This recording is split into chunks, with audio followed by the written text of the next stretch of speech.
Welcome back to my channel. Selamat datang kembali di channel Baligi Academy. Kali ini saya akan melanjutkan novela berjudul Mihara Part 2. Hinggap di Hiroshima. Stasiunnya cukup besar dan mereka mencoba berkeliling sore itu. Keduanya menapaki kota di atas pedestrian yang leluasa dan bersih. Hutan gedung, walau tidaklah setinggi di Osaka, memproklamasikan dirinya layaknya pusat bisnis. Seperti umumnya kota di Jepang, bersih, rapi, dan teratur. Keduanya beristirahat dan memilih sebuah kafe. Tempatnya sangatlah besar. Suasana saat itu cukup riuh. Turis Amerika memenuhi kafe. Tampak seorang gadis muda senyum dari kejauhan. Sepertinya ia juga sedang berkuliah di Hiroshima. Gadis berumur sekitar 18 tahun itu berambut pirang. Tubuhnya padat dan sedikit berbobot. Melangkah riang dengan ransel di punggungnya. Itu mungkin ayah ibunya, cetus Tina. Iya, mereka tampak sangat senang, tambah Ellie. Dua travel bag berwarna hitam berlogo centang, bertumpuk rapi di atas lantai, merapat ke meja mereka. Sepertinya kedua orang tuanya baru saja tiba di Hiroshima, dan mungkin mereka janjian bertemu di kafe itu. Sudahlah, kita sekitar sini aja. Memang sih lokasi Atomic Dome-nya nggak jauh dari sini, ujar Tina. Iya, aku juga kecapean. Paling juga Atomic Dome-nya gitu-gitu aja. Baiklah, sambung temannya. Mereka pun mengurungkan niat ke tempat bersejarah itu. Malam itu juga, keduanya kembali ke Yamaguchi, yang berjarak sekitar 128 km. Jarak tempuh hampir 2 jam. Mereka masih mendapat kereta lokal. Masih ada penumpang, walau tidak terlalu banyak. Dan mereka tiba di stasiun tengah malam. Sepeda mereka masih terparkir rapi dan tidak ada yang mencuri. Sepeda itu tidak dikunci. Mereka punya pengalaman buruk dalam bersepeda. Tina dan Ellie pernah ditangkap polisi. Siang itu, Tina bertandang ke apartemen Ellie. Spontanitas, mereka mau jalan ke taman. Kebetulan sepeda Ellie kempes dan belum dipompa. Keduanya pun berboncengan. Keduanya kaget ketika mobil patroli polisi memanggil-manggil mereka pakai toa, meminta agar turun dari sepeda. Mereka tidak tahu sebelumnya jika berboncengan di sepeda adalah kriminal. Lalu mereka dibawa ke kantor polisi. Sepeda pun ditahan. Tina disuruh mengisi formulir.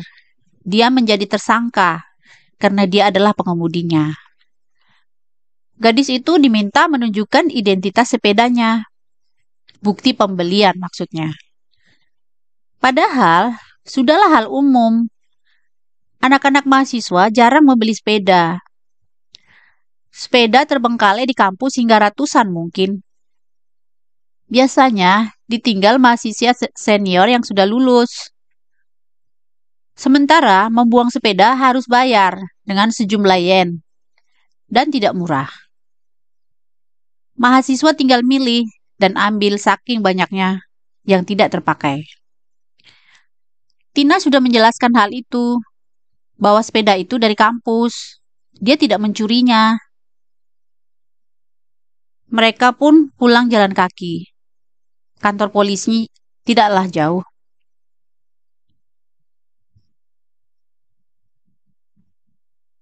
Sedang sibuk di laboratorium, suatu hari Tina dikagetkan.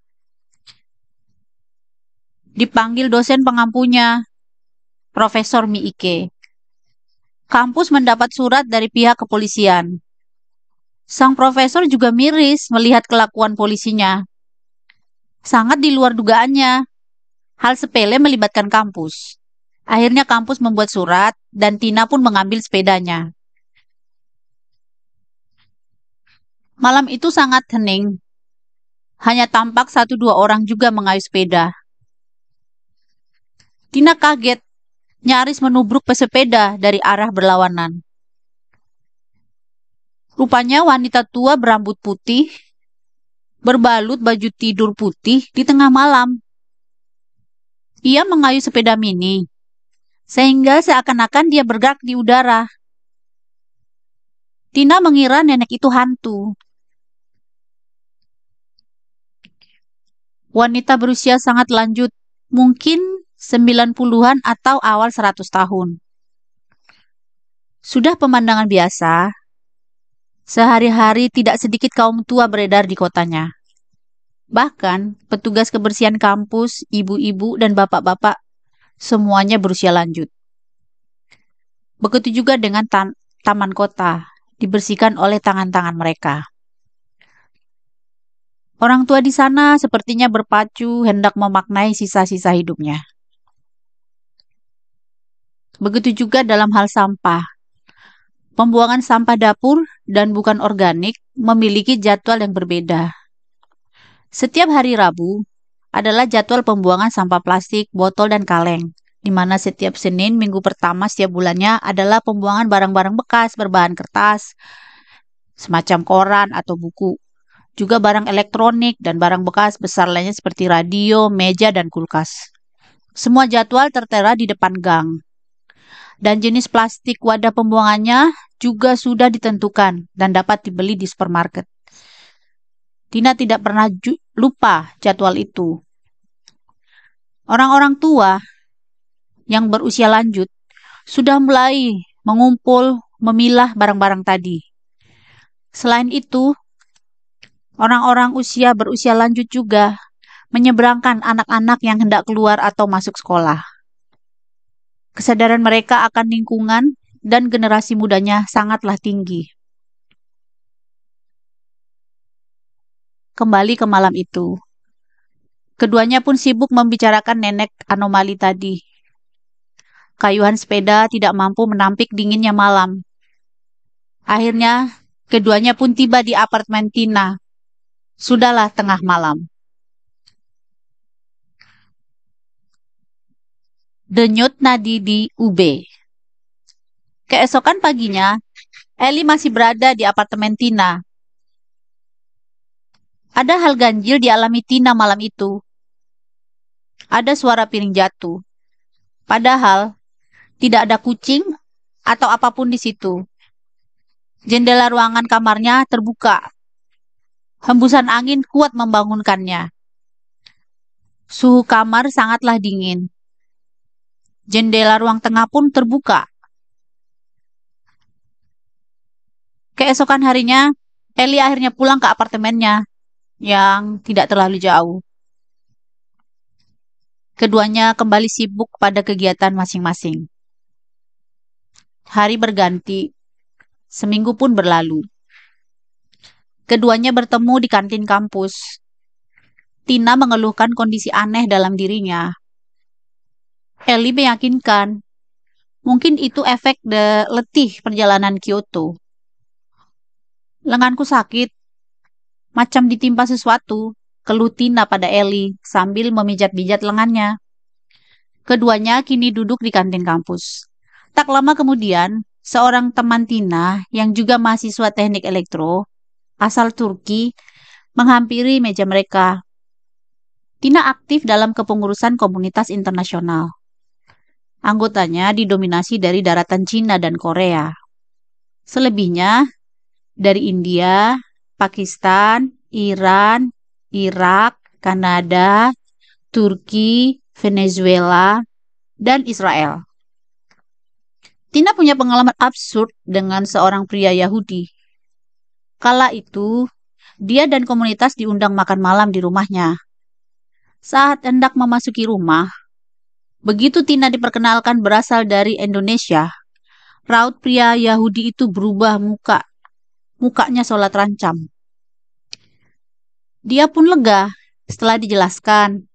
Tina berasal dari Tanah Batak, Sumatera Utara. Gadis Turki itu sedang menanyakan tugas. Eli pun pamit mundur.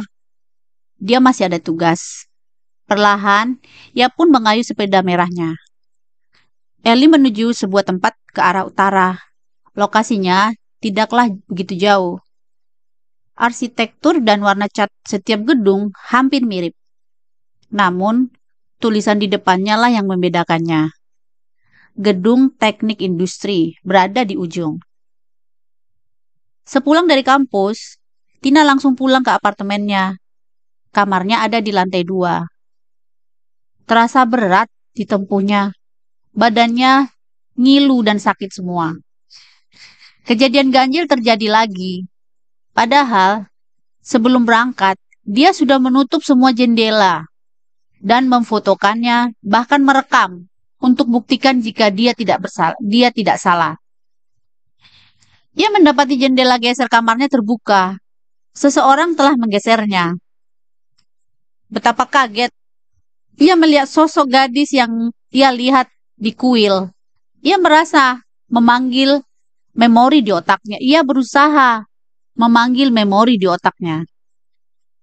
Apakah gadis itu orang yang sama yang dia lihat di stasiun Hiroshima, di kuil Mihara, di kuil Kyoto, atau di kamar hotel di Himeji? Sekarang di apartemennya UB. Gadis itu pucat. Dia tidak bisa mengatakan apa-apa, hanya raut sedih. Tapi wajahnya menyeramkan. Lama-lama mirip cewek dalam film horor The Ring. Menakutkan. Cuaca semakin dingin. Dia terbangun karena ada suara dari pintu.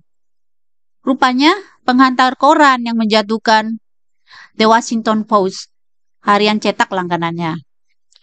Dia mencoba mengabaikan dan mencoba tidur lagi. Ruangan kamarnya terasa dingin masuk tulang. Udara dingin berhasil membangunkannya dan membuka jendela. Dan semua serba putih. Rupanya salju telah turun semalaman. Di dalam kamp pelatihan dan pengenalan budaya Nihongo Noryoku Shiken, sebelum berangkat, semua mahasiswa telah dibekali tata kehidupan di Jepang, termasuk air keran dapur. Air keran dapur bisa diminum langsung. Awalnya Tina merasa ganjil, tapi sekarang minum air keran menjadi rutinitas setelah bangun tidur. Sambil memegangi gelasnya, dia termenung dan teringat kembali sosok yang mengganggunya. Badannya masih sakit, terutama lengannya. Dia bingung mengingat wajah yang selalu datang di mimpinya. Bahkan, sesekali melihat sosok itu di kamarnya. Tiba-tiba ia mengingat kembali berita kriminal di Asahi Shimbun dan di Japan Times bulan lalu. Dia melakukan riset kecil-kecilan. Dia mencoba membagikan cerita horor itu pada Ellie. Gadis itu sendiri semakin takut, apalagi dia hanya sendiri di lab. Ketika Tina bercerita dalam telepon, Ellie mencoba menepis ketakutannya. Ia harus mempersiapkan bahan seminar. Ia ditunjuk sensei untuk presentasi minggu depan. Ellie dan Tina, dua sahabat yang berlatar belakang berbeda. Tina adalah anak pertama dari 5 bersaudara. Paradoks dengan Ellie, anak bungsu dari 6 bersaudara. Tina tergolong perhitungan. Bakir, banyak mikir, kata Ellie. Setiap berbelanja bulanan, dia sibuk mengkonversi yen rupiah. Dan selalu memilih barang murah. Barang-barang nyaris kadaluarsa. Mirip dengan teman-teman mahasiswa dari India. Tina selalu bilang, dia harus menyisihkan uang beasiswanya untuk dikirim ke kampung. Adiknya banyak. Padahal, kedua orang tua Tina tidaklah miskin. Keduanya bekerja pada instansi negara. Kondisinya sangat kontras dengan Ellie sebagai anak bungsu. Kakak-kakaknya sudah bekerja semua, bahkan semuanya sudah berkeluarga. Tidak ada tanggung jawab Ellie untuk membiayai sesiapapun. Dia tidak punya adik. Kedua orang tuanya juga pensiunan, tapi anehnya tetap juga meminta dikirimi. Ellie anak yang acuh. Dia tidak mendengar semua permintaan dan keinginan orang tuanya. Terkadang tidak masuk akal. Dia rutin mengirimkan uang Natal setiap tahunnya. Bila mengingat perjuangan orang tuanya, sebenarnya dia sangat tidak keberatan rutin mengirimkan uang ke rumah. Tapi nasib sial, salah satu saudaranya pemalas dan parasit keluarga. Semua uang dikirim tidaklah dinikmati oleh orang tuanya sendiri, melainkan si benalu itu. Orang tuanya yang sudah renta dimanfaatkan. Ellie tidak suka membahas tentang keluarga, topik yang selalu dia hindari. Baginya, persoalan keluarga sangat rumit, apalagi dengan anak banyak. Itulah alasan dia tidak ingin menikah dalam usia belia. Dia belum siap, terlalu kompleks. Bayangan gadis Jepang itu sangat mengganggu pikiran Tina. Sosoknya sangat mirip dengan gadis yang hilang diberitakan nasional di Japan Times beberapa minggu lalu. Di sekitar lengannya tampak kebiru-biruan, dan jika disentuh, rasanya sakit sekali. Dia semakin yakin itu perbuatan hantu itu. Tina dan Ellie mendatangi kantor polisi. Mereka dengan gampang mengenali. Polisinya bilang, kasus sepeda. Polisinya terbahak-bahak mendengar laporannya. Tina menunjukkan telepon pintarnya, memperlihatkan gambar dalam berita online. Tapi tetap saja tidak digubris. Cerita hantumu tidak masuk akal, kata polisinya. Hingga keduanya meninggalkan kantor. Para petugasnya tidak satupun yang percaya mendengar laporan dari mahasiswa teknik. Melaporkan hantu sangatlah tidak masuk akal. Dasar mahasiswa dari negara berkembang. Dunia ketiga, ucap salah satu petugas kepada rekannya sambil menggeleng-gelengkan kepala. Hayashi dan Gang Senyap. Seorang gadis cantik sedang berjalan menyusuri gang sempit dalam remang-remang malam itu. Masih jam 9 malam. Suasana cukup lengang. Orang-orang memilih tidak keluar rumah. Baru saja air hujan turun membasui bumi.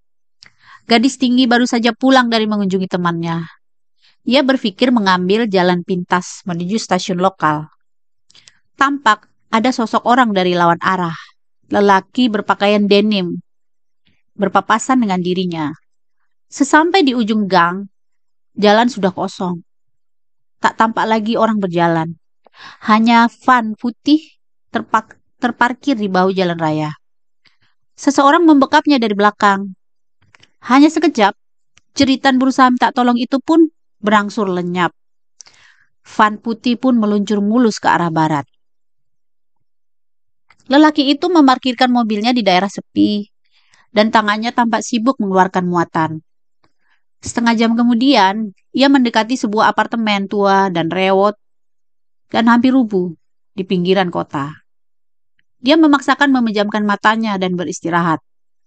Keesokan pagi, dia harus bekerja pada sebuah minimarket yang berjarak 3 km dari apartemennya. Pria bergelang pink di restoran. Seorang pria duduk santai sedang menikmati hidangan di depannya di sebuah rumah makan. Tina dan Ellie duduk tidak jauh dari pria itu. Tidak ada hal ganjil pada lelaki itu. Ya, hanya pria yang sedang lapar dan ingin bersantai.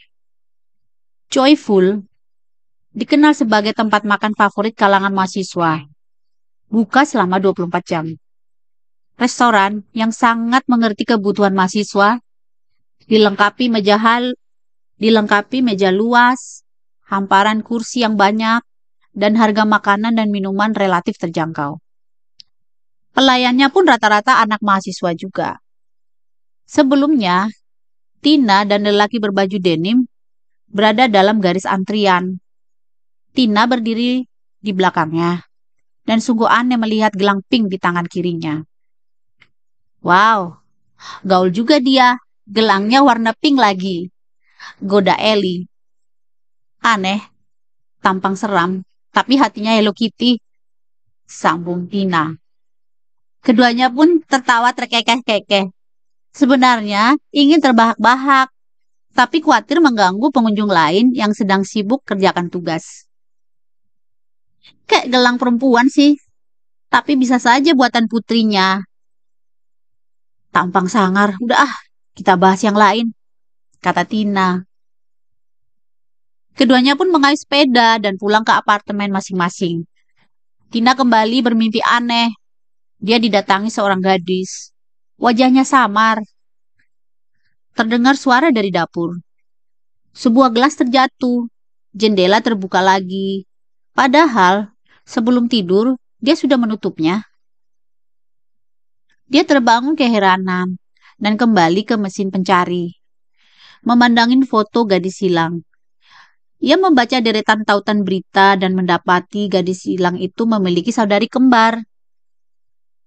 2 tahun lalu, Chihiro Hayashi meninggal dunia. Mengidap glioblastoma, kanker otak stadium 4. Kakek dari sisi ayahnya, dari si kembar berasal dari Mihara. Ayahnya seorang pegawai universitas dan ibunya mengurus rumah tangga. Keluarga sederhana itu bermukim di pinggiran Kyoto. Mihara, gumannya.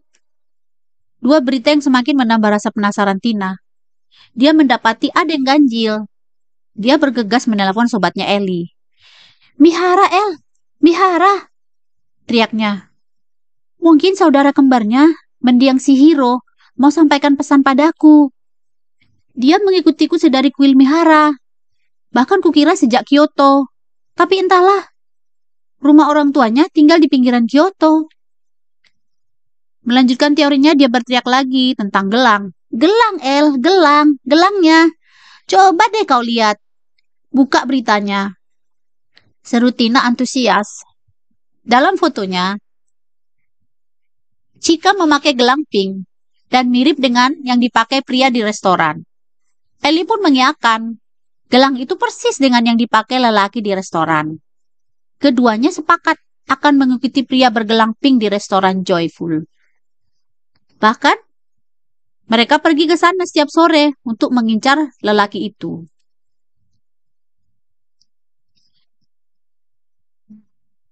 Sudah 10 hari. Dompetku bisa robek, tegas Tina. Pengintaian pun sudah 10 hari. Pria itu tak kunjung muncul. Mereka lemas dan mengurungkan niat. Pria itu tak pernah datang lagi. Mereka pun sudah melupakannya. Sebulan kemudian, tanpa sengaja, Tina berpapasan dengan pria itu di sebuah mesin vendor minuman. Ia ingat, mirip dengan lelaki di restoran. Gelang itu masih melingkari tangannya. Tapi dia tidak bisa berbuat apa-apa. Lelaki itu lolos begitu saja. Chika Hayashi, umur 21 tahun, adalah mahasiswi sastra di Yamaguchi. Terakhir, gadis itu berkunjung ke rumah seorang temannya di UB. Namun semenjak itu, tidak pernah kembali ke apartemennya di Yamaguchi. Tina memberitahu semua ceritanya kepada temannya, bernama Ikemoto. Teman cukup dekat dan sekelasnya. Tina, Eli, dan Ikemoto memutuskan mendatangi kantor polisi. Awalnya polisi yang menerima mereka agak sepele. Beruntung, bos mereka memberi reaksi berbeda. Karena pelapor adalah 3 mahasiswa teknik, ia pun antusias menerima laporan. Ditambah lagi ada seorang mahasiswa Jepang. Tina dan Eli bersama polisi pun berkunjung ke restoran. Tapi sayang, CCTV tidak bekerja saat Tina dan Eli ke sana. 3 hari setelahnya, pada akhir pekan, lelaki itu kembali ke restoran. Pekerja restoran melaporkannya pada detektif. Detektif sudah mendapat wajahnya setelah ditunjukkan oleh Tina dan Eli. Rekaman kamera pemantau pun diterima. Hanya beberapa hari kemudian, dia berhasil diidentifikasi. Dan polisi pun mendatangi satu unit apartemen tua. Naluri kriminalnya bicara. Lelaki itu seolah sudah tahu. 2 hari sebelumnya, ia bertemu lelaki tegap di rumah makan. Dan sehari kemudian di minimarket tempatnya bekerja. Dia mencium, bukan kebetulan. Saat polisi mengepung apartemennya, tiada siapa-siapa di dalam. Pria itu sudah melarikan diri. Detektif telah berhasil mendapatkan identitas dan foto dari pengelola minimarket. Tidak banyak ditemukan barang di apartemen tua yang sudah rewot. Hanya bungkus rokok dan tumpukan kaleng minuman kosong dan bekas makanan. Ditemukan baju wanita di bawah tempat tidur. Tapi tidak juga ada petunjuk. Akhirnya detektif, pemimpin regu, menemukan bungkusan pembalut wanita dan pakaian wanita pada sebuah kardus. Temuan itu membuat tim semakin yakin. Pria itu kemungkinan adalah penculik. Setiap rumah kosong di sekitar disusuri, namun tidak menemukan apa-apa. Setelah puluhan jam pencarian, akhirnya sekitar 5 kilometer dari kontrakannya ditemukan 5 mobil usang terparkir di antara semak. Anjing pelacak pun menggonggong. Sepertinya anjing pintar itu mencium sesuatu dan berlari menuju sebuah mobil. Sebelumnya, tim pencari sudah memeriksa mobil van berwarna putih yang terparkir dengan ban kempes, tepat berada di bawah pohon rindang. Namun, mereka tidak menemukan apa-apa. Tidak ada orang yang melewati tempat itu. Hanyalah semak belukar dan letaknya di tepi sungai. Tempat itu dijadikan tempat pembuangan mobil, karena di Jepang, membuang mobil itu harus bayar dan ongkosnya tidaklah sedikit. Jaraknya sekitar 3 kilometer dari pemukiman penduduk. Pencarian pun membuahkan hasil. Mereka memeriksa mobil usang itu satu persatu. Dalam salah satu mobil, sesosok gadis muda tergeletak di lantai mobil van merah yang sudah berkarat. Semula anggota tim menduga gadis itu telah mati. Mulut dan tangannya terikat. Wajahnya lebam dan matanya hampir tertutup. Tubuhnya sangat kurus dan perutnya kosong ketika ditemukan. Dari biru lebamnya, sepertinya ia baru saja mendapat penyiksaan, wajah bengkak hingga sulit diidentifikasi. 3 hari kemudian, gadis itu pun siuman, baru menyadari dirinya tengah berada di rumah sakit dan wajahnya memuli. Chika Hayashi masih trauma dengan apa yang dialaminya. Hampir 2 bulan disekap dan dianiaya seorang psikopat. Hayashi masih trauma berat. Dia tidak bisa bicara. Gadis itu sering menjerit dan menangis ketakutan. Kedua orang tuanya tak mampu menahan air mata, merangkul anak satu-satunya yang tersisa. Tina sangat kaget siang itu. Dia dipanggil temannya. 2 orang berseragam biru dari kepolisian dan 4 orang sipil mencarinya. Tina agak gusar. Ia pun melangkah ke lobi. Ternyata keluarga Hayashi, mereka diantarkan oleh 2 orang polisi. Semula kampus agak heboh. Ada polisi dan 4 orang dewasa. Apalagi nih, kemarin kan sudah kasus sepeda. Hampir satu gedung tahu kasus sepeda Tina. Ternyata mereka adalah kedua orang tua dan 2 paman dari Chika. Berulang-ulang mereka menundukkan badan, mengucapkan terima kasih. Mereka membawa bingkisan hadiah. Putri mereka masih hidup. Polisinya meminta maaf telah membuatnya shock. Mereka telah mencari ke apartemen, namun sepi dan tidak ada jawaban. Mereka pun menyusul ke kampus. Apartemennya tidaklah begitu jauh, hanya 10 menit dengan mengayuh sepeda saat pulang. Namun bisa 30 menit saat berangkat, karena jalannya menanjak. Sesampai di apartemen, Tina tak kuasa membendung rasa gembiranya. Dia langsung menelepon sobatnya Eli. Eli, Eli, pelakunya sudah ditangkap. Kapan? Akhirnya ya, aku juga baru saja baca beritanya di The Japan Times Online. Tutup dulu ya, sahutnya. Eli bergegas menutup teleponnya, langsung menuju meja belajarnya. Jarinya mengklik mouse di kanannya. The Japan Times. Ada pada tab favorit pada layar Toshibanya. Wajah bengis pria berambut pendek, penculik terpampang di halaman utama. Setelah 3 bulan buron, ia berhasil ditangkap di Shimonoseki. Ternyata lelaki itu sudah memiliki catatan buruk. Ia juga pernah menculik dan membunuh gadis pelajar 5 tahun sebelumnya. Lelaki itu bekerja pada usaha shipping di pelabuhan Shimonoseki dengan identitas palsu. Pria bernama Edano Tamaki adalah teman sekerjanya. Pria bernama Edano Tamaki, seorang pegawai akunting pada perusahaan shipping. Akhir pekan, pria berkacamata itu memutuskan pulang ke kampung ke rumah orang tuanya di Fukuoka. Mendadak wajahnya dikagetkan oleh sebuah foto yang tertempel pada papan pengumuman di stasiun. Kecocokan 90% wajah lelaki pada selebaran buron dengan satpam baru di tempat pria itu bekerja. Ia menjempret selebaran itu dan menggelengkan kepala dan merapatkan kedua bibirnya. Tidak biasanya, ia melihat-lihat sekitar.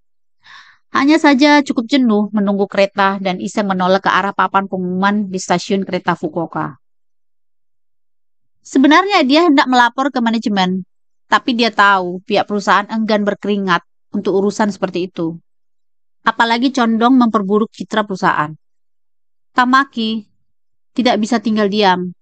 Nuraninya bicara.